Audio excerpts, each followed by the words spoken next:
Thanks, Tyler, film editor. Now I can't see it all. Let's try this way. There we go. Be better if you went and stood in front of the garage where you're not supposed to film in direct sunlight. Oh, well, I'm going to film in direct sunlight. I'm going to break all the rules. So I'm sure I'm some kind of powder coating. I'd use the word retard, but that'd piss somebody off. So, you know, 80s stuff. I'm a powder coating ignoramus. How about that?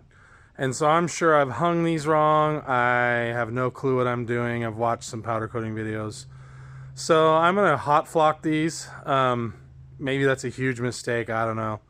We're going to find out. So I just feel like it's going to be easier than trying to ground them correctly and all that stuff. And I could be totally wrong, but we're sure going to find out. So I'll show you guys how I have them hung. So there's my sweet oven. I can't even remember where I got this. I think this was out of the trailer over there.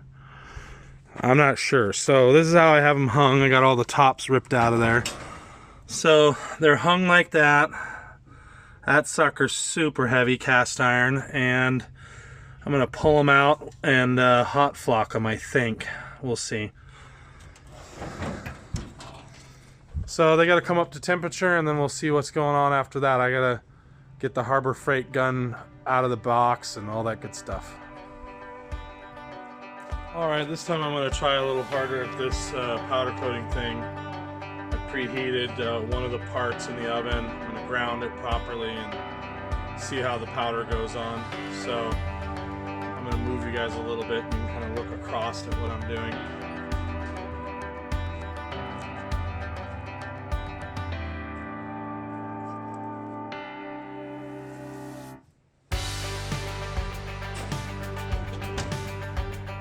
Alright guys, let's see what we can do here.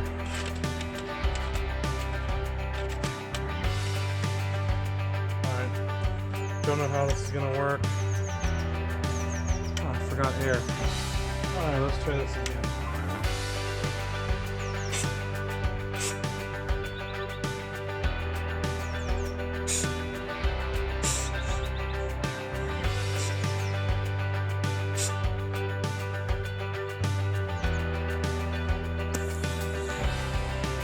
Not particularly impressed with this method. I think I'm going to bring it up to temperature and do the hot flocking. It just seems to work better. I know I have the nose cone off, and I suppose I could fool around with that. I don't know if you guys can see me. I suppose I could fool around with that, but I don't know. So far this sucks. So I'm sure there's some getting the hang of it. I'm impatient, and I don't know. It seems to have areas it doesn't want to coat along the edges. So far I'd give it like a 2.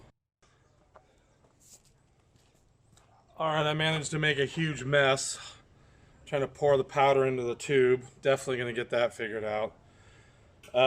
It's my opinion that hot flocking is like the cat's meow. A little harder to control thickness, but way easier to apply. So whatever. Gonna pop this in for 7-10 minutes and be out. Hot flocked.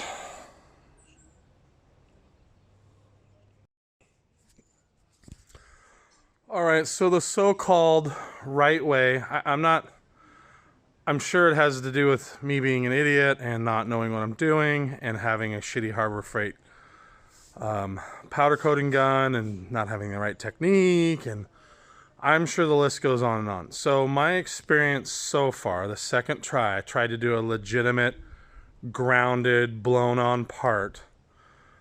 The powder wants to come off really easy, so I'm assuming I'm not getting a very good static charge. I'm not something's not quite right. Now I'm gonna have to sit down and watch some YouTube videos, but it just just wasn't a great experience. Now I noticed that when you first pull the trigger, you know, the line has come up to temperature, and so the pressure's real high and it blops out a bunch of powder and then tapers off from there. I don't know how good professional systems work.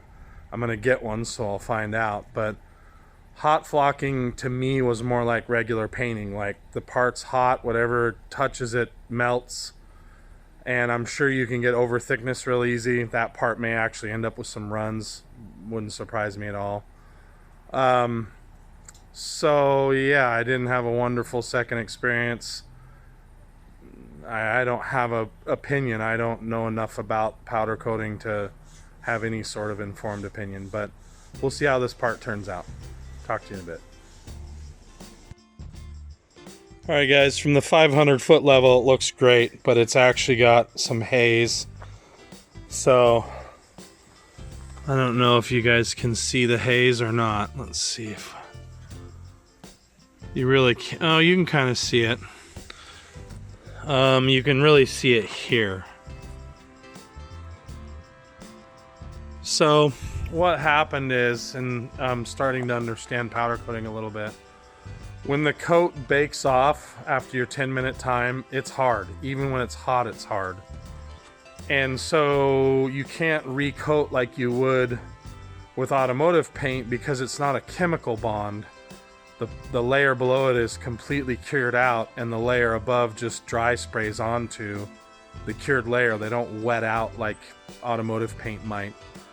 So from everything I read, I'm pretty sure the bit of overspray that's on there I can rub out. At least that's what I'm going to attempt to do. We'll find out if that works or not. I was told in the article that you should do it before 2 to 3 days. So at the 2 to 3 day mark, apparently it gets really hard, and I'm pretty sure I overcooked this this batch here. I think I went long on the time. In fact, I know I did. So I'm going to attempt to buff this out, to rub out all the little dots. We'll see. To be continued.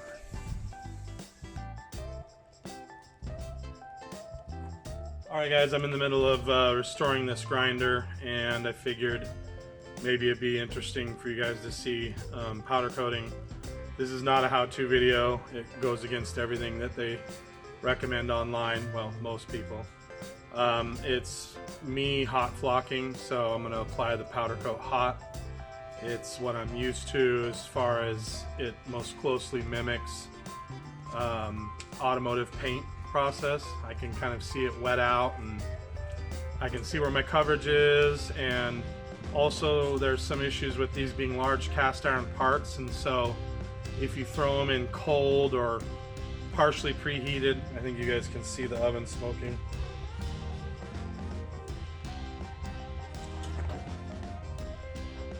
Woo! So I'm preheating the parts. So part of the problem with large cast iron parts, or I would imagine large steel parts, is that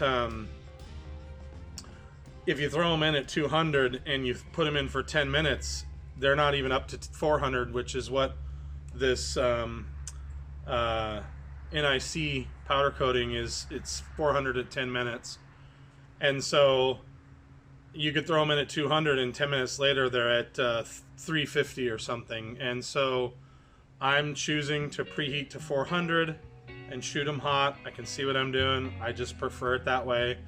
You know, to each his own. You'll notice if you can see the gun, when you see the gun, there's no tip on it. And yeah, I've just got my own technique that I've sort of developed over the last couple days of powder coating, and I screwed some parts up and then sanded them down smooth and recoated them. I didn't completely sandblast them. And so the other thing about this video that's maybe different than what you're doing is these aren't going to be exposed to a lot of impact. It's a grinder, it's for looks. And so maybe you wouldn't want a second coat because supposedly, or not supposedly, it makes the undercoat, the first powder coat, brittle, or it can. And so yeah, I'm gonna do pretty much everything wrong here in this video, but you know, I figured somebody might find it interesting.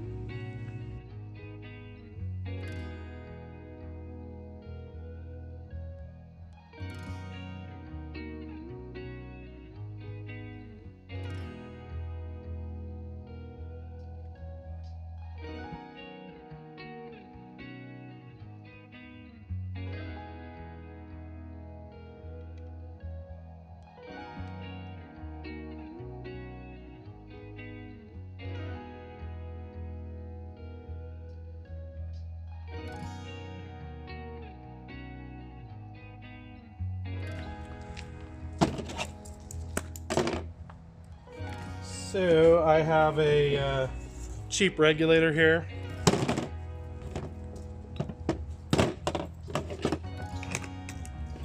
And I've got the gun itself wide open, not plugged in. You guys can't see it off camera. It's sitting in the box. I'm just using the gun in air here.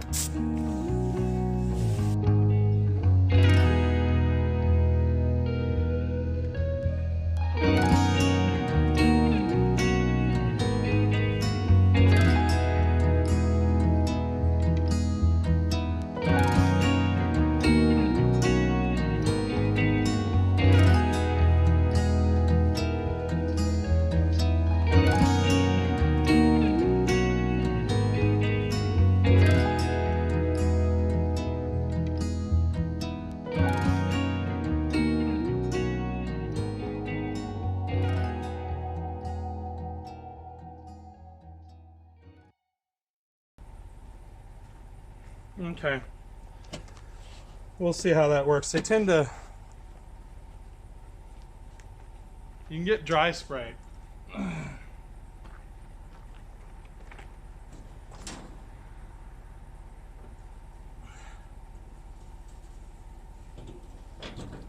There's a bearing surface that I was careful not to coat. It's got a little overspray on it. It'll be easy to clean up because it's not a bearing surface that the bearings run on. They just slide into it. Probably too close to you guys. So, yeah, as far as the powder goes, there's a valve on there that's supposed to regulate. I think when I get a chance, that's all going to come off. There's also what looks like an air filter. If I got serious about this, which I may, first I wouldn't use that gun, but it's not, I bet it's not terrible. I would filter the air back at the compressor. I would not filter the air at the gun. It's just that whole assembly gets real tall. So what are my other comments? If you bake it and then try to shoot some spots you missed, because I know, because I did, you just get dry spray. So one of the things that as a new powder coater that I think is poorly discussed in video is it's not like automotive paint where you get a chemical bond shooting back to back. When you cure the paint, it's cured. You're not going to get a bond between coats. And so you'll see painters that do, from my understanding, if they're doing multicolor paint, if they're doing a color coat and then a clear coat, they'll flash it off just to melting gloss over point, you know, whatever that is, probably like 200 and some, 200. They'll flash it off as soon as it turns. I think they pull it out, and I've seen guys hot coat clear, and I think I've seen guys cold coat clear. Now, I don't know.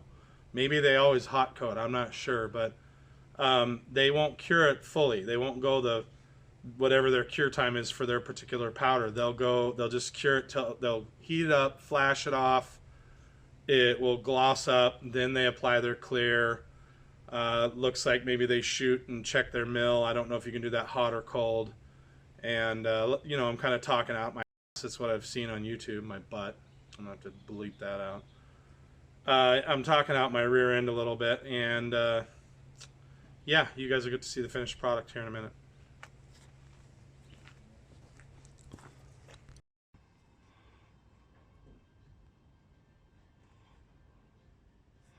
Alright guys, so here's how they turned out. They're shinier on camera than they are in real life. They've got some flat issues going here, and there's also my fingerprints, but I was hoping for more of that look, and they're just a little flat. But they're nice looking for cast parts. So we'll continue on with painting parts. Alright guys, I'm not sure if I know I didn't actually.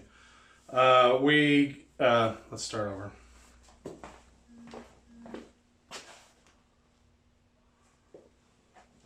Alright guys, so for me it's been a while, for you it's a couple seconds.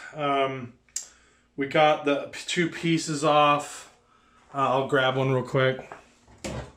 So these rings here went on the motor, the actual windings and the core, and they were hard to get off. They're specialty bolts. Do I have them handy?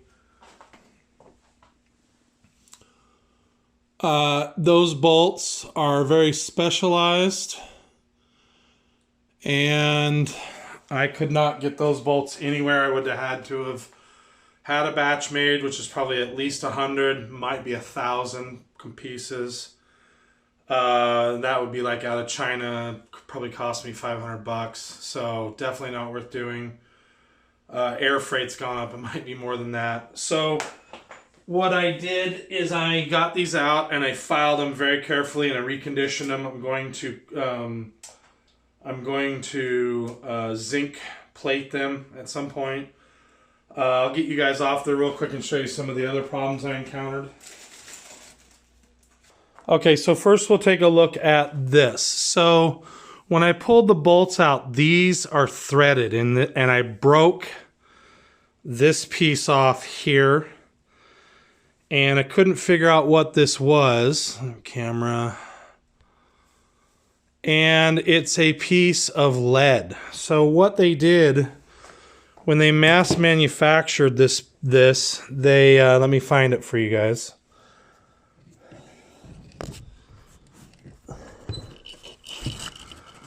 They manufactured it with a hole that's too big. And let me focus for you guys. So that hole is manufactured large. And you can see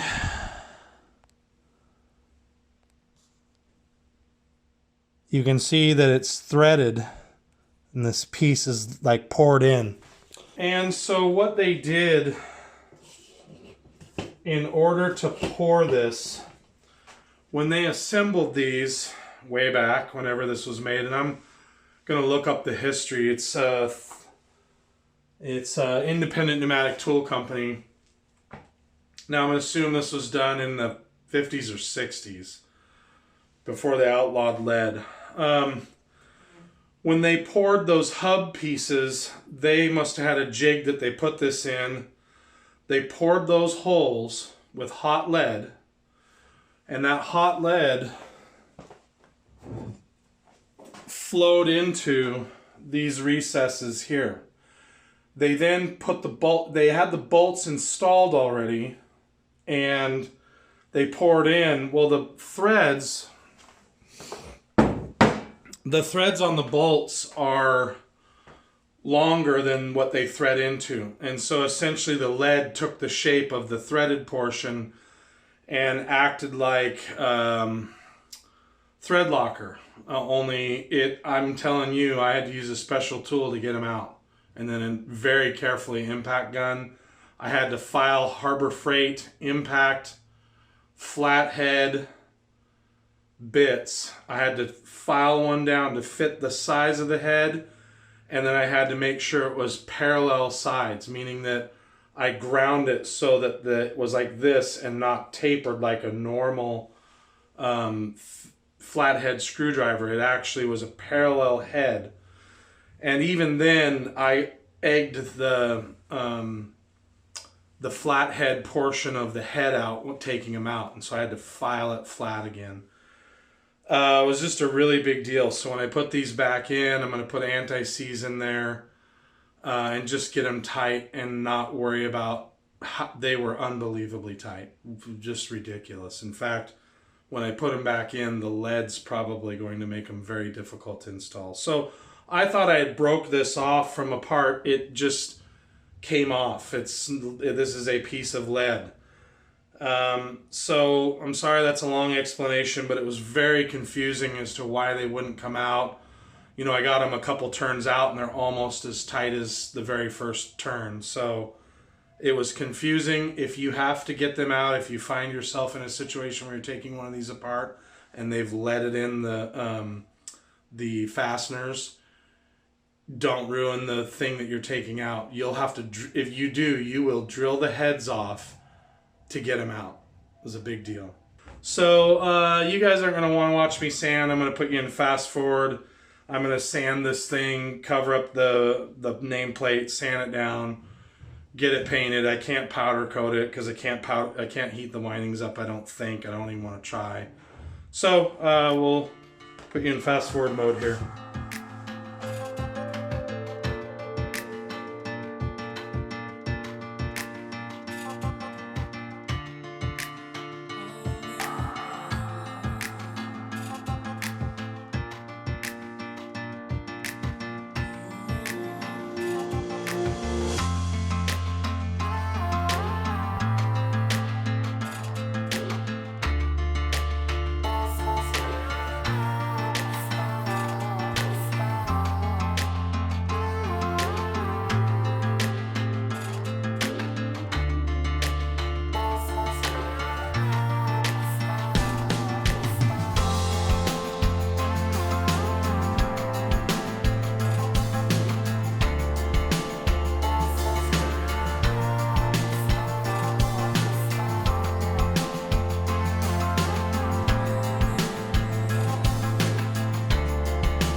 Alright guys, I have most everything painted.